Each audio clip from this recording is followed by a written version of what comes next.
6 people have been arrested and 3 Garda cars were damaged at a protest at a site earmarked to accommodate international protection applicants in Newtown Mount Kennedy in Wicklow last night. Gardaí say they came under attack and the public order unit deployed shields and incapacitant sprays, but locals have accused Gardaí of using unnecessary force and aggressive tactics. Our Eastern correspondent Samantha Libreri has more on this. What happened in Wicklow yesterday and last night, Samantha?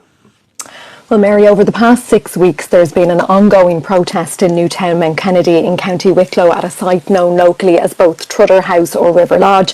And it's a former HSE site, and at one time it was a school. It's just on the outskirts of the town, opposite the local GAA club.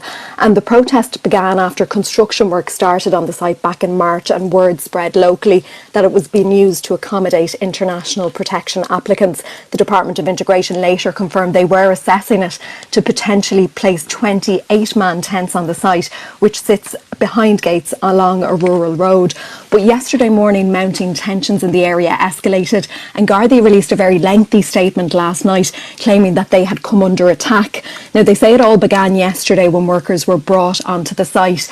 Locals say that happened at around 2 a.m. and that the public order unit were there at those early hours of the morning as what they described as balaclava-clad workers were brought onto the site.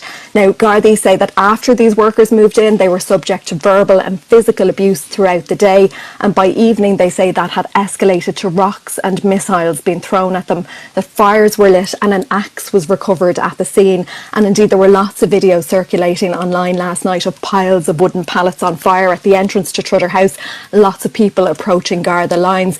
Now, Gardaí say the situation intensified and they used force to defend themselves. The public order unit were wearing helmets and they deployed their shields and an incapacitant spray, which I understand Gardaí have been equipped with since the Dublin riots last November. It's slightly stronger than pepper spray.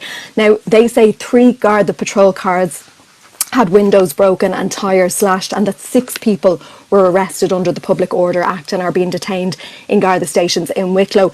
They say they weren't aware of anyone being injured during the incident, and they concluded this unusually detailed statement by saying that while they respect the right of citizens to exercise their constitutional rights, this right does not extend to breaches of criminal law, the interference with the rights of other citizens to carry out their daily activities, or to attack members of An Garda Síochána. They said any Garda activity in relation to evolving events involves a graduated policing response, taking into account relevant legislation and public safety, with enforcement as a last resort.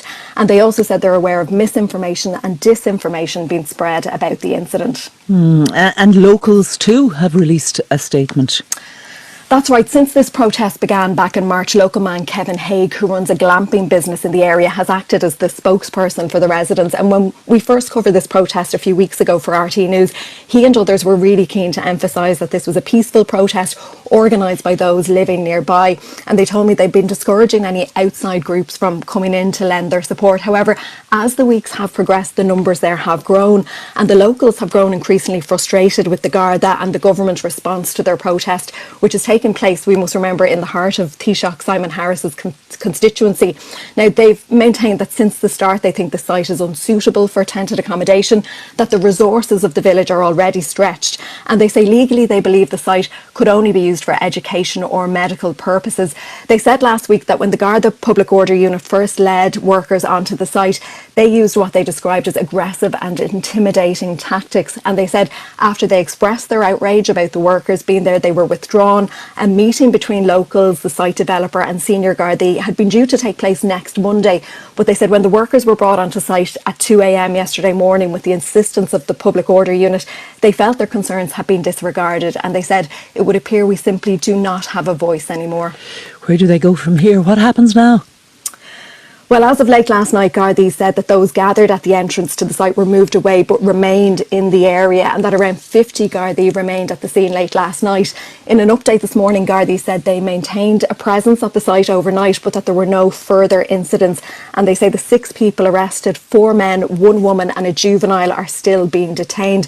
But the question now is, given these obvious tensions and the violent scenes in Newtown Mount Kennedy last night, if the Department of Integration is continuing with its plans to accommodate international protection applicants here, or if they're going to enter into talks with locals there, as they have in other areas, to try and ease tensions. But for their part, locals have vowed to continue their protest and voice their objections to this site being used to accommodate international protection applicants. And that's our Eastern correspondent, Samantha Libereri.